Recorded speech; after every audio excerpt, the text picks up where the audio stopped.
چنگیز خان جو کہ منگول سلطنت کا حکمران تھا، فرعون جو کہ مصر کی سلطنت کا بادشاہ تھا، دارالوس جو کہ فارس سلطنت کا بادشاہ تھا، سکندر اعظم جو کہ یونانی سلطنت کا بادشاہ تھا، نپولین جو کہ فرانسیسی سلطنت کا بادشاہ تھا، بایونیز جو کہ رومی سلطنت کا بادشاہ تھا، جولیس سیزر جو کہ قدیم یونانی سلطنت کا بادشاہ تھا،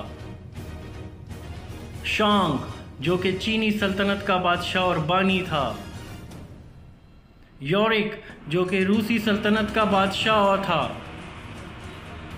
ایٹلا جو کہ ہن سلطنت کا بادشاہ تھا، چارلز جو کہ فرانکیا سلطنت کا بادشاہ تھا، لیکن ان سب کے مقابلے میں وہ ایک سپاہی تھا، وہ صرف ایک جنرل تھا، وہ ایک فاتح تھا۔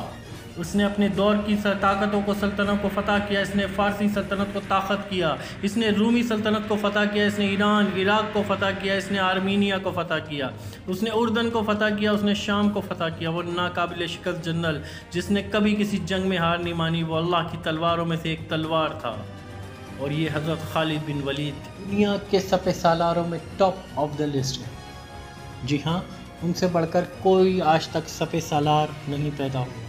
جی ہاں، میں بات کر رہا ہوں سیدنا خالد بن ولید رضی اللہ تعالیٰ عنہ کی، جن کا فرمان ہے موت لکھی ہوئی نہ ہو تو موت خود زندگی کی حفاظت کرتی ہے، اور جب موت مقدر میں ہو تو زندگی خود جا کر موت سے لپٹ جاتی ہے۔ دنیا کے بزدلوں کو میرا یہ پیغام سنا دو، اگر موت میدان جنگ میں ہوتی تو خالد کبھی بستر پر نہ مرتا۔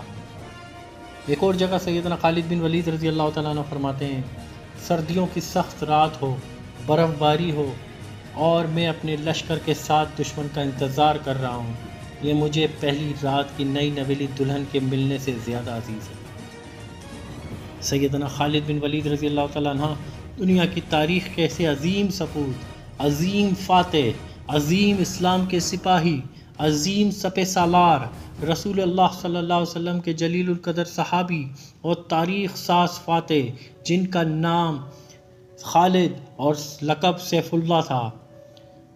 اللہ کے نبی فرماتے ہیں، خالد تمہاری عقل اور دانش اور فہم و فراست کی بنا پر مجھے بہت امید تھی کہ تم ایک نہ ایک دن ضرور اسلام قبول کر لو گے۔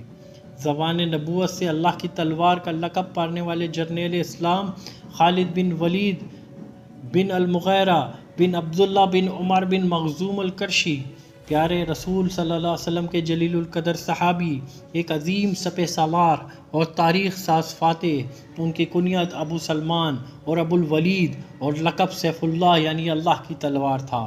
سیدنا خالد بن ولید شروع ہی سے بڑے محنتی، جفاکش اور سخت کوشش کرنے والے واقع ہوئے تھے۔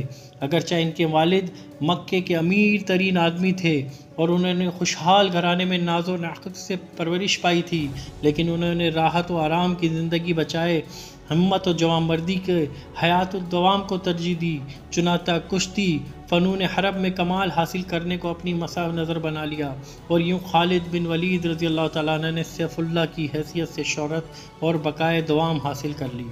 سلسلہ نسب 7ویں پشت میں حضرت صلی اللہ علیہ وسلم سے جا ملتا ہے۔ ان کی والدہ لبابہ الصغر بنت الحارث حلالیہ تھیں۔ جوال المؤمنین حضرت میمونہ بنت حارث اور لبابۃ الکبریٰ والدہ حضرت عبداللہ بن عباس کی ہمشیرہ تھیں۔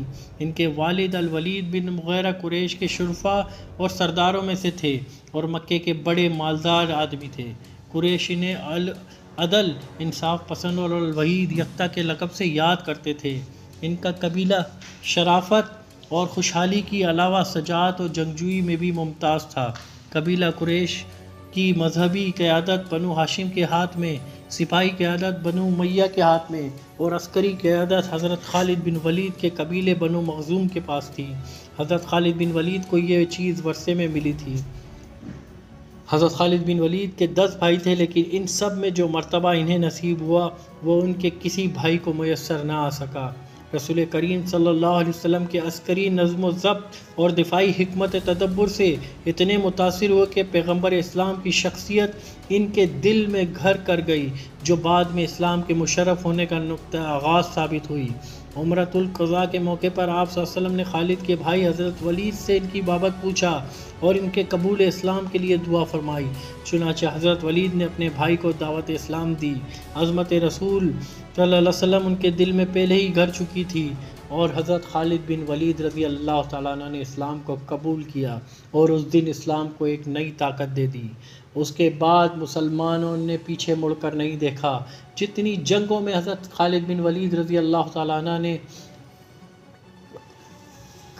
حصہ لیا، وہ کوئی بھی جنگ وہ نہیں ہارے۔ اللہ تعالیٰ ہم سب کو صحابہ اکرام کی زندگی پہ چلنے والا بنا دے۔ وآخر دعوانا ان الحمد للہ رب العالمین۔